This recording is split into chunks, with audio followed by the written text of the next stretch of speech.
Shalom, selamat malam Bapak Ibu Saudara. Senang sekali saya dapat menyapa dalam program My Way, renungan singkat malam hari, yang pada malam ini membawakan satu tema, mempersembahkan yang terbaik. Saya akan bacakan Matius pasal 2 ayat yang ke-11. Maka masuklah mereka ke dalam rumah itu dan melihat anak itu bersama Maria, ibunya. Lalu Yesus sujud menyembah dia. Mereka pun membuka tempat harta bendanya dan mempersembahkan persembahan kepadanya, yaitu emas, kemenyan, dan mur. Bapak Ibu Saudara, saat Yesus lahir ke dalam dunia ini, tentu saja ada hal-hal yang sifatnya sangat kontroversi. Ada yang begitu semangat untuk bertemu, mencari seperti orang-orang Majus dari timur. Tapi ada juga penguasa pada waktu itu, Herodes, yang ingin membunuh Yesus. Ya, jadi Yesus adalah tokoh sangat kontroversi ketika dia lahir. Nah, tapi kita hanya akan membahas tentang bagaimana orang Majus yang berusaha mencari Yesus bersekian lama, Bapak Ibu Saudara. Ya, perjalanannya membutuhkan waktu mungkin sekitar hampir 2 tahun untuk bisa bertemu Yesus datang dari timur. Ya. Nah, tentu saja ketika mereka ini datang bertemu Yesus, Yesus sudah tidak lagi seperti bayi, tapi mungkin usianya sudah 1 atau 2 tahunan gitu ya. Tapi yang menarik di sini adalah bahwa mereka yang bukan orang Yahudi, mereka orang kafir, ahli perbintangan dari timur, mereka punya keyakinan bahwa Yesus itu adalah orang yang khusus.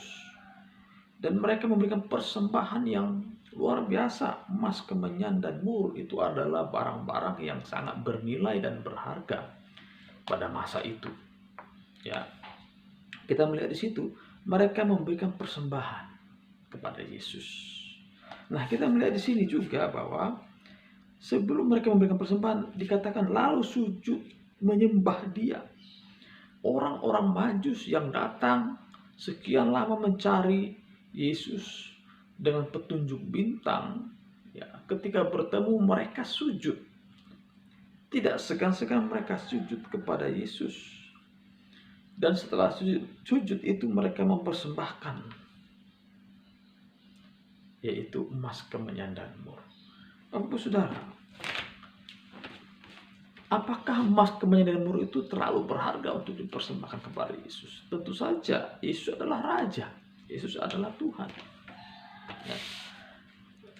Maka di sini kita melihat bahwa Yesus sebenarnya tidak membutuhkan itu dia sebagai Tuhan, tapi sebagai manusia, ya tentu ini menjadi sebuah bekal untuk Yesus ketika dia harus menyingkir ke Mesir. Ya, Yesus bersama Maria dan Yusuf itu menyingkir sementara ke Mesir.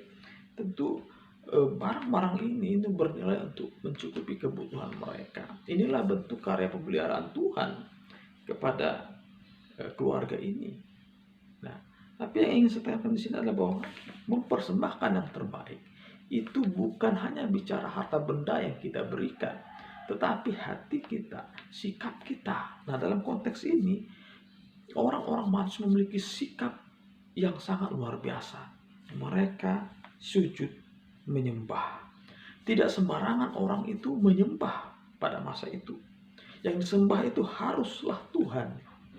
Nah, oleh karena itu orang Majus punya keyakinan bahwa Yesus itu adalah Tuhan, maka dia menyembah. Ya.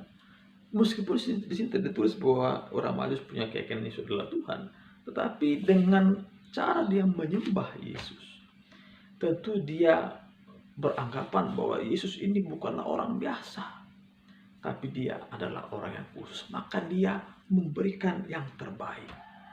Bapak Saudara, dalam hidup ini kita diminta oleh Tuhan, berilah yang terbaik.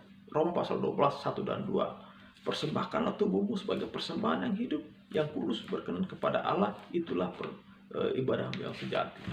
Maka memberi persembahan yang terbaik itu, atau mempersembahkan yang terbaik itu, sesungguhnya adalah bicara tentang hati kita yang kita berikan kepada Allah. Memberikan yang terbaik itu berbicara tentang sikap kita yang menyembah Dia, yang kita berikan hanya untuk kemuliaan bagi nama Tuhan. Memberi yang terbaik juga baru bicara harta atau sesuatu harta benda yang kita miliki, Bapak Saudara. Maka yang Tuhan tuntut sebenarnya bukanlah harta kita, tapi hati kita.